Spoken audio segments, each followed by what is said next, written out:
Iranian companies got pretty good at finding multiple supply chains with multiple layers of redundancy so that if one route broke down, they could shift to another one. And the other thing that they did is that unlike companies in Europe or the US, for example, that really have grown accustomed to the idea of like just-in-time manufacturing, Iranian firms began to maintain larger inventories of the parts and materials that they need. In some sectors, it's typical to have 3 months of inventory just sitting in your warehouse.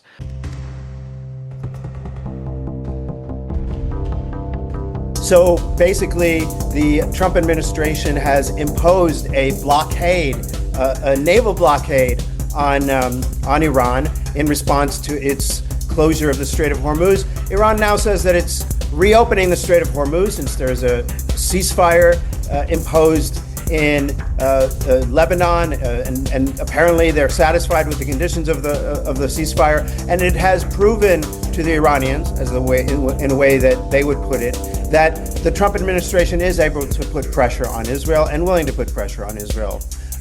But this blockade, it doesn't seem like it's going to be removed. There's a lot of ambiguous language about whether or not the Iranians are actually opening up the strait to where it was before, or they're basically just saying, hey, you can travel on our routes with our permission now. It's open according to Iran, as opposed to it's open, period. I'm Borzu Deragahi.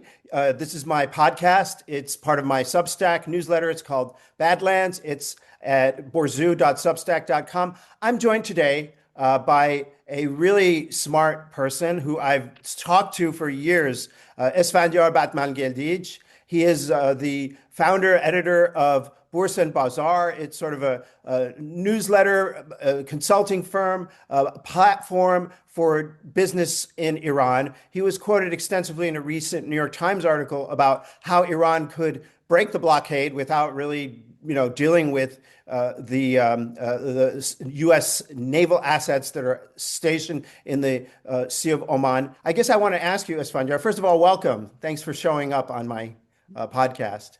Good to be here, Borzu. I guess I just want to ask you, there's this monochromatic view of the Iranian economy that seems to be like an amalgam of what the Iranian economy was like 20 or 30 years ago and what people in the Washington establishment think that, oil-rich economy means.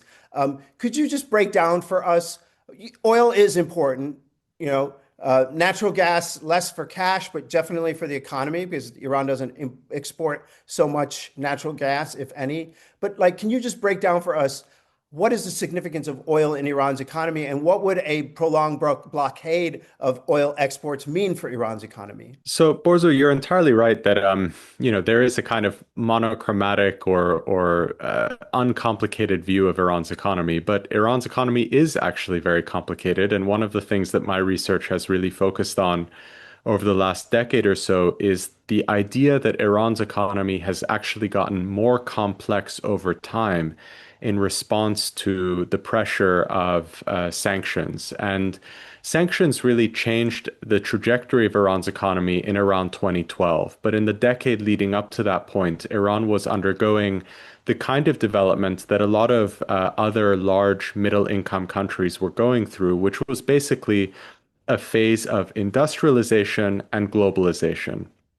And although Iran's economy has been really dominated by oil for a long time, oil is the single most important type of export and the largest source of revenue for the government budget. In the period of that first decade of the 2000s, the oil revenues that Iran was earning and also foreign investment in Iran, and there was a significant amount of foreign investment, really contributed to the development of a much more diverse kind of economy where, for example, you had a lot of non-oil industry, for example, mining and manufacturing that developed. And then also, because Iran is a large country with a large population, you had the development of a fairly advanced services sector. So everything from health and education services to also financial services.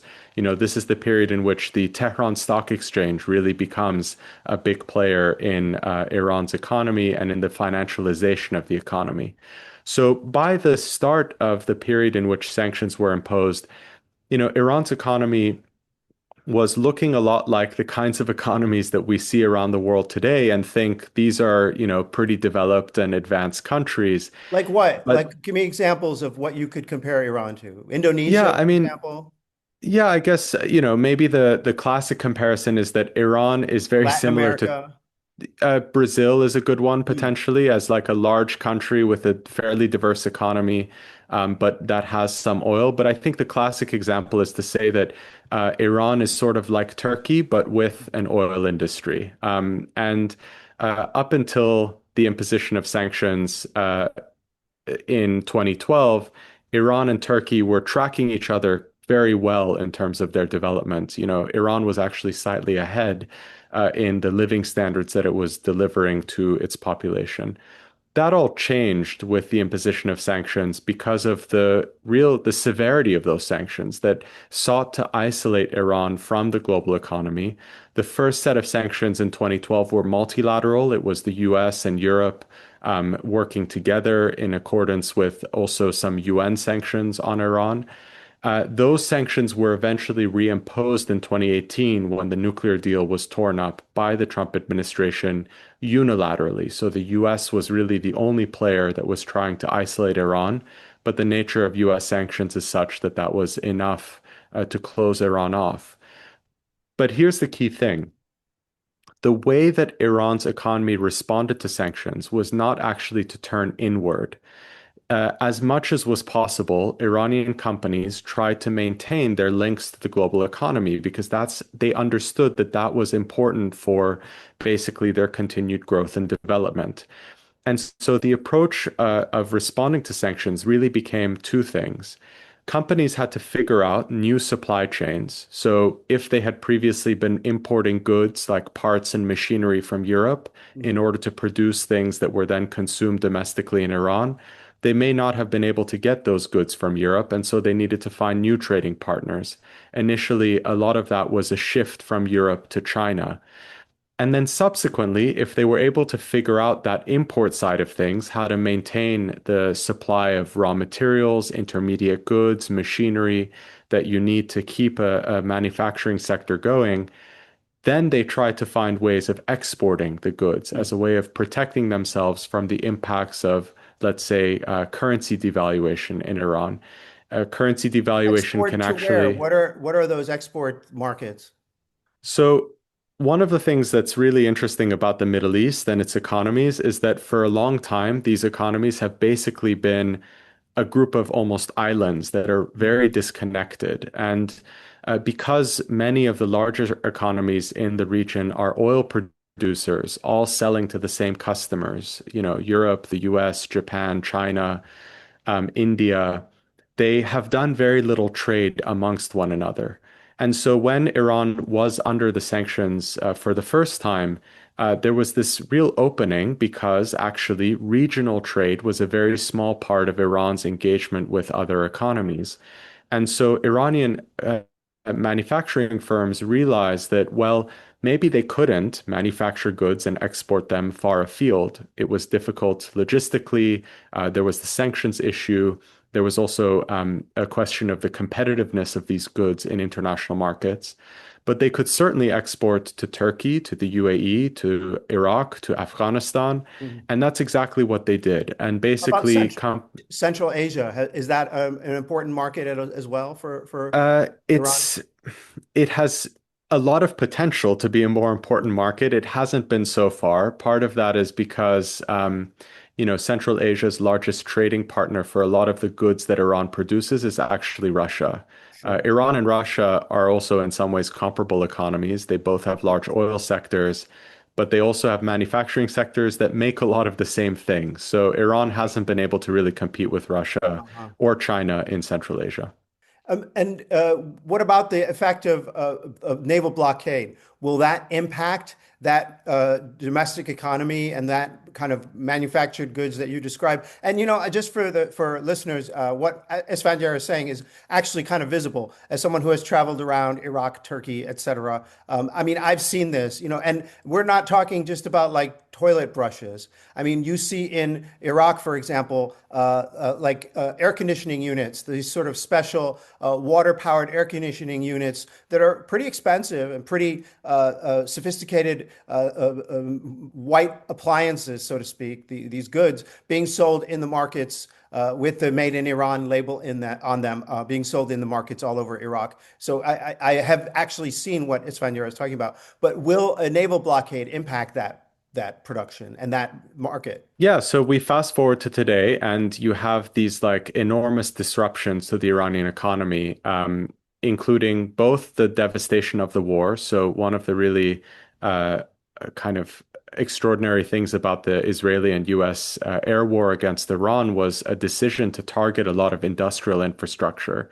So it's one thing to say that Iran's economy has been resilient and that manufacturers have found new markets. But if your factory is being targeted by an airstrike, that's going to be a significant problem for you and also for the wider economy.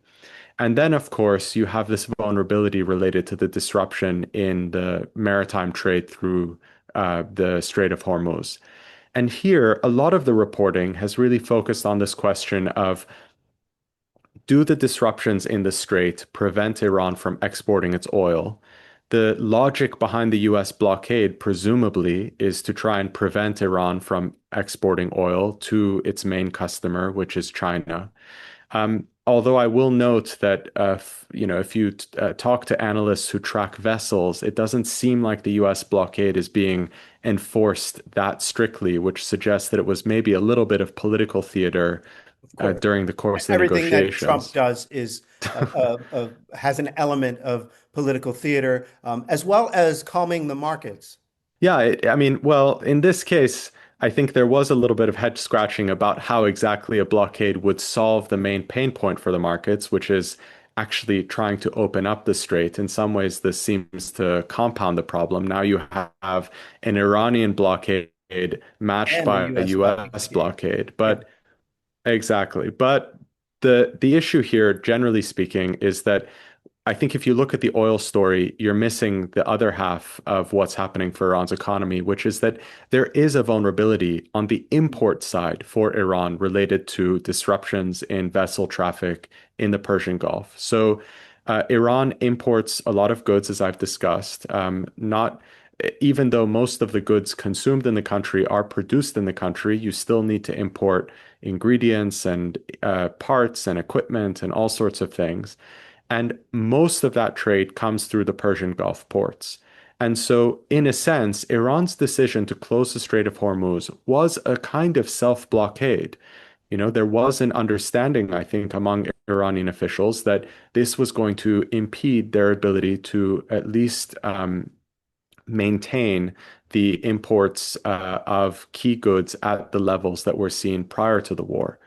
The reason I think that ultimately there was a comfort level with this is that first, the Iranians have assumed that this would not be permanent. Their goal is just to outlast the Gulf states and the US and the global economy at large in terms of their pain tolerance for these kinds of disruptions.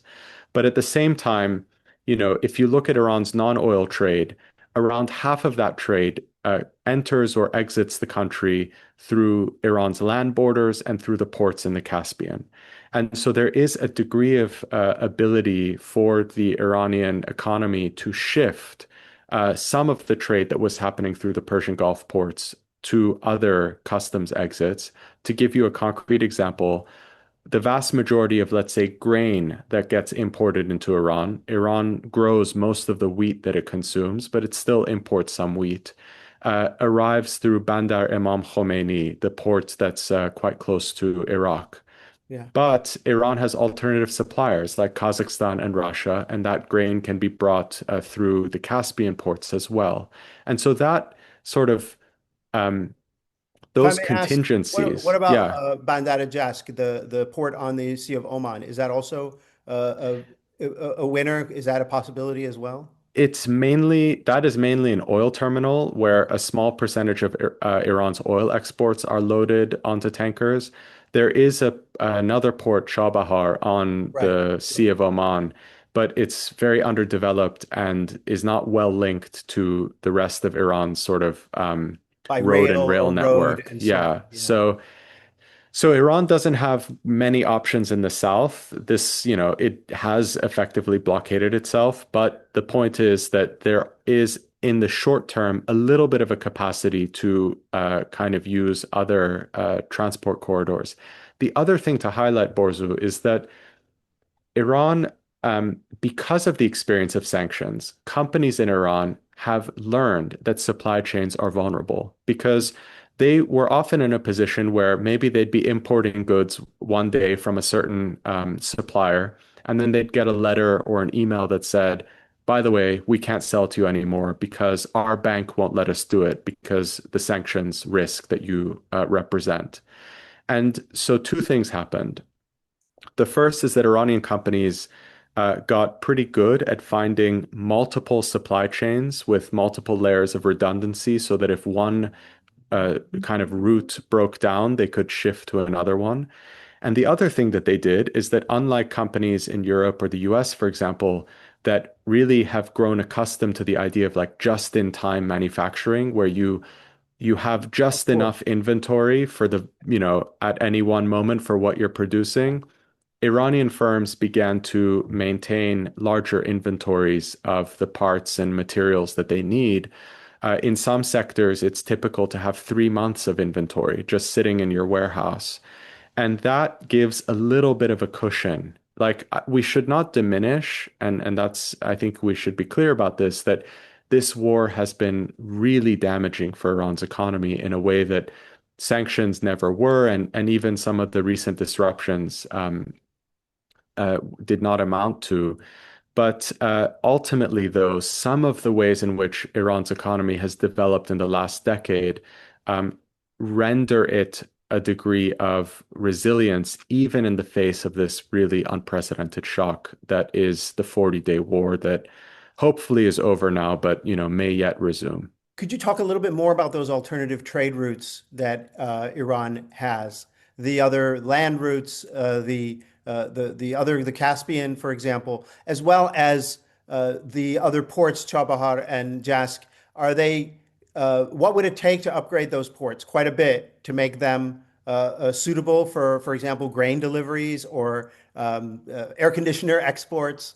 What would it take to do that? And is it possible to do that in the short term? Yeah, I don't think it's really possible in the short term. These are all sort of band-aid solutions that I'm talking about. And that's also why ultimately you do have Iranian negotiators trying to hammer out a deal with the Trump administration. They cannot sustain, economically speaking, this war forever. And they also cannot inure themselves to the pain of the war by making investments in the short term. That just the fiscal capacity is not there. The access to kind of the technology and equipment they need is not there. What they're trying to do is persist in this war with the resources that they have and outlast the US and the Gulf states and Israel and the global economy in order to be able to be in a good negotiating position to bring the war to an end. But the question you raise is a really important one because one of the lessons of this war is going to be what do we take away from this, the demonstration of our vulnerabilities, not only for Iran, but also for the Gulf states. So we've seen a lot of conversation about, the development of pipelines and other infrastructure to reduce the reliance of all of the oil exporters in the Persian Gulf on transit through the Strait of Hormuz. For Iran, what that means is that they will need to make significant investments in infrastructure. For example, upgrading the port at Chabahar or upgrading the Caspian ports or developing pipelines that have been long planned, for example, the Tapi pipeline to Pakistan. And ultimately, that kind of investment is really not feasible without sanctions relief as part of some kind of negotiated agreement. And so here, I think what's a little bit heartening is that at a strategic level, the experience of this war should reinforce for Iran's decision makers the imperative of achieving some kind of diplomatic agreement with the Trump administration that not only delivers a durable peace, meaning that it ends this cycle of recurring violence, but also delivers the conditions for a true economic recovery from both the war and the kind of slow burn of the sanctions that has been in place uh, since 2018, when the Trump administration in the first term embarked on its maximum pressure campaign. So, if we're looking long term for Iran, they have to get through this moment with something that puts them in a position to reinvest and rebuild.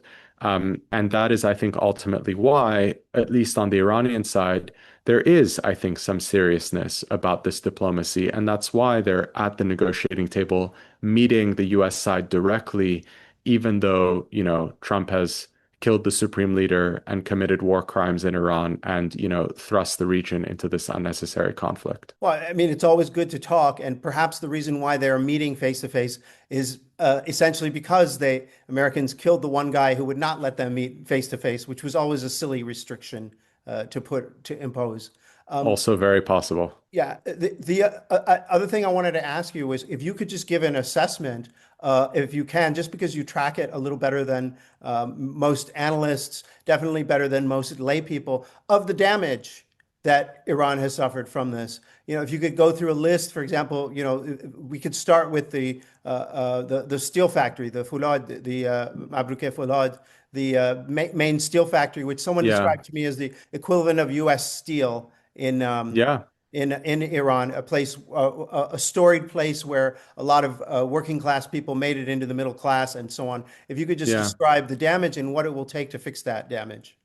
I mean, it's the equivalent of US Steel, 70 years ago, right? Okay. So, like, really, this is a Even more country important. where, Yeah. yeah, making stuff really matters. So, I'd say there's sort of three things that at the Bourse and Bazaar Foundation we've recently been looking at in terms of research output that we've developed and just trying to help steer conversations in terms of understanding what this damage is.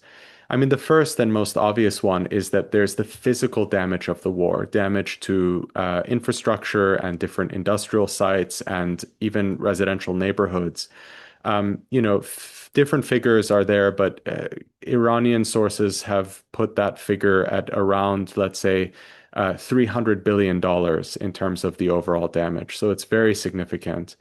The other thing I would sort of point to is the impact on economic output and activity, where basically you have a situation in which the damage from the war and the disruptions to supply chains is making it more difficult for companies to maintain outputs.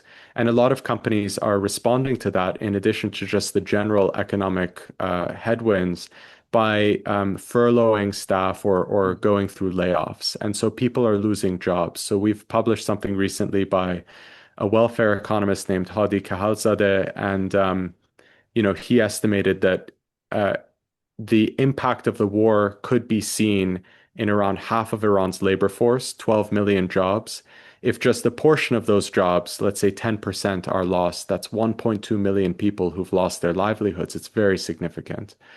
And then finally, there's also dynamics that will have kind of a hangover effect, even if the war ends, where if you consider that Iran's economy will contract this year, that there is this physical damage, that people have lost their jobs, there will be a repricing in the market. So we've published analysis of Iran's capital markets, the stock exchange, which is a very important part of Iran's economy.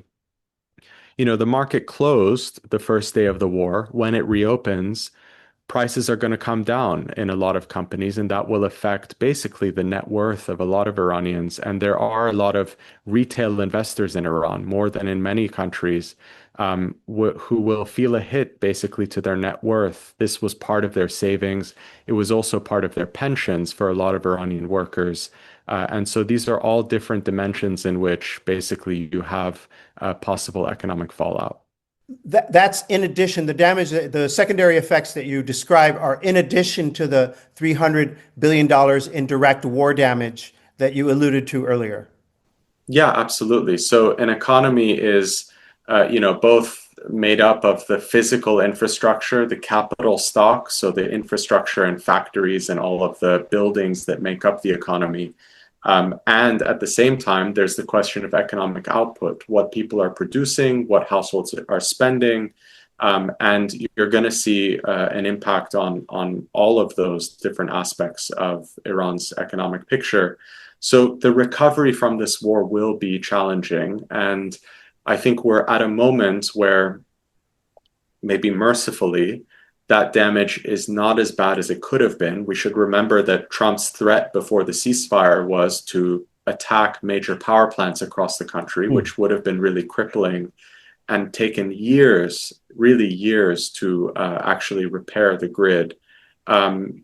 We have avoided that. And if the ceasefire holds and we get a diplomatic agreement, then I think the recovery is more feasible than if the ceasefire fails, we return to the war at a higher level of intensity. Maybe Trump makes good on his promise to hit power plants.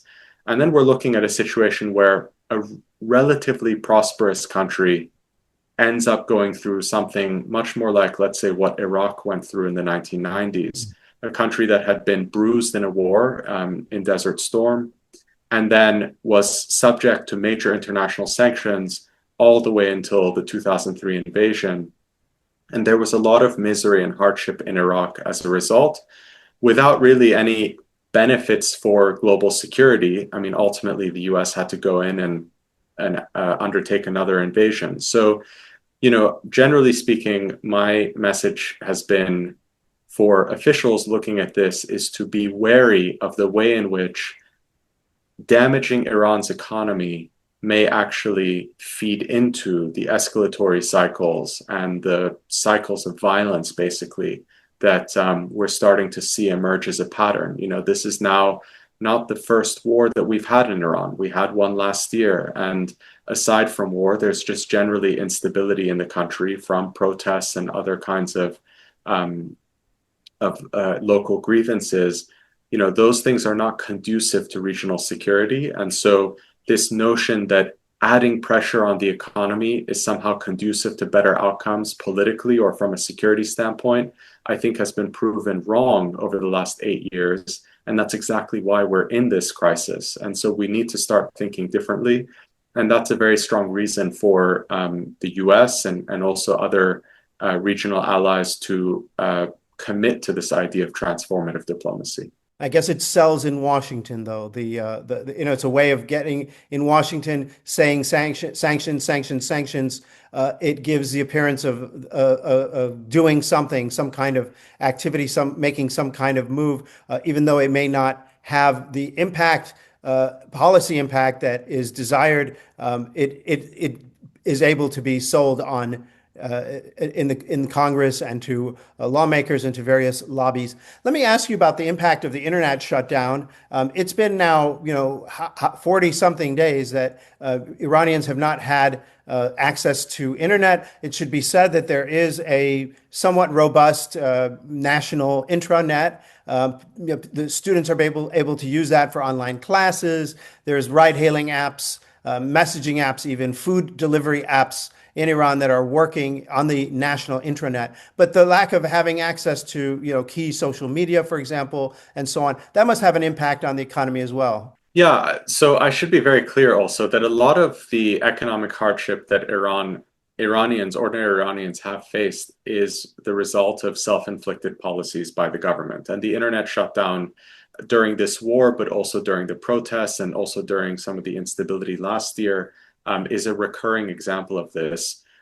Because Iran's economy has financialized and digitalized in recent years, you have this really extraordinary ecosystem where a lot of Iranians make a living online, basically doing e-commerce, selling goods and services, and people market themselves on Instagram and other platforms in order to find customers. And so if you're an entrepreneur who depends on that kind of sales funnel and suddenly you don't have access to the internet, and on top of that, even if you did have a way of reaching customers, everyone is tightening their belts because of this economic crisis that's unfolding.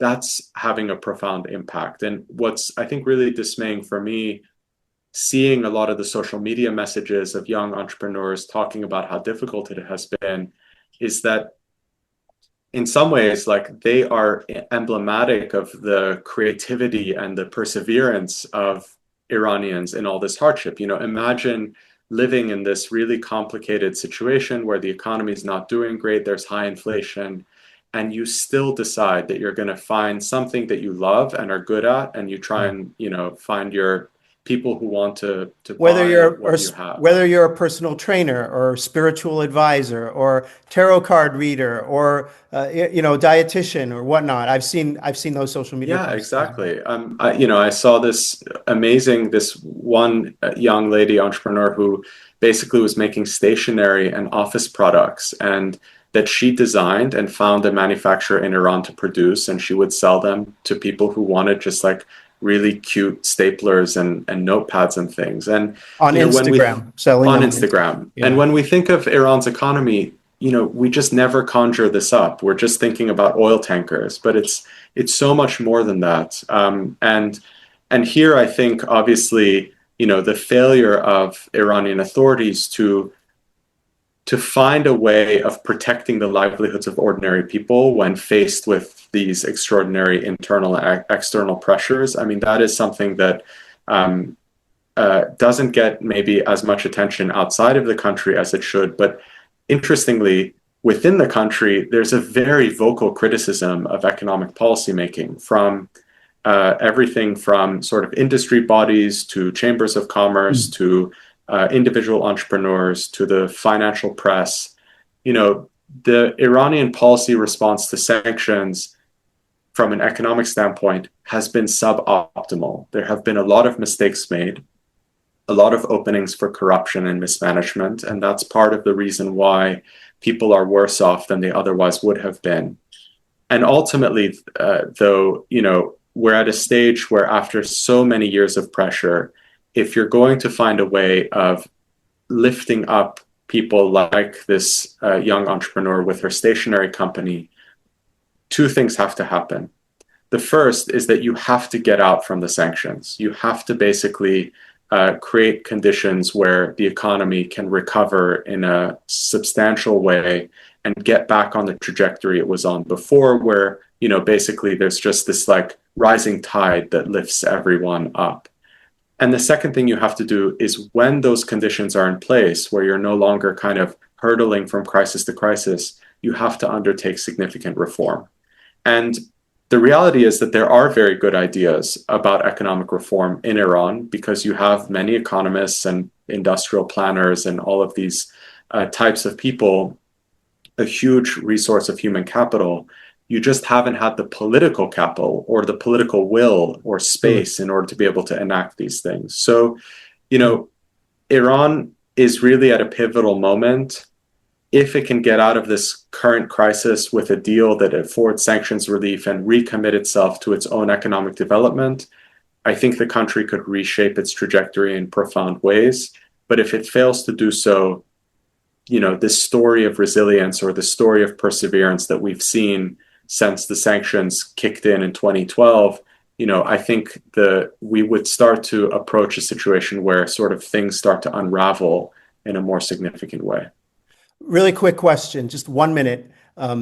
If the war did start again, how much resilience does Iran have built in? I've heard 6 months that they can last 6 months economically, militarily of a war, and that would get them right into the elections. What do you think? I think U.S. 6 months, elections. yeah, 6 months at a stretch. I mean, I'd argue that the first month of that 6 months has already happened with Oh, the 40 days of the war. Um, you know, the problem is that that assumes that Trump doesn't do what he has threatened to do. I right. mean, if Trump really goes forward and, you know, bombs Iran's largest power plant, the Damavand thermal power plant, which provides power to Tehran, um, and I don't put it past them because he's been able to do all sorts of other heinous and illegal things in the course of this war. Um, that becomes, you know, something that is a real game changer, and the idea of resilience in that scenario really shifts. Um, But I think hopefully there would be enough guardrails to prevent that, because if we're in a situation where the US president can threaten to do such a thing and actually go ahead with it, that's really uncharted territory, and really would reflect not just a bad outcome for Iran, but a profound breakdown in the checks and balances in the US executive branch. And then everyone should be on guard, because the president can clearly get away with anything. Esfandiar Batman-Geldij, thank you so much. It's been such a pleasure speaking with you today. Great to join you, Borzu. Thanks for the questions. Again, I am Borzu Deragahi. This is the Badlands Podcast. You can find it at borzu.substack.com. That's BORZOU. Please subscribe, listen in, tune in, and if you're watching on YouTube, hit the like and subscribe button. Thank you.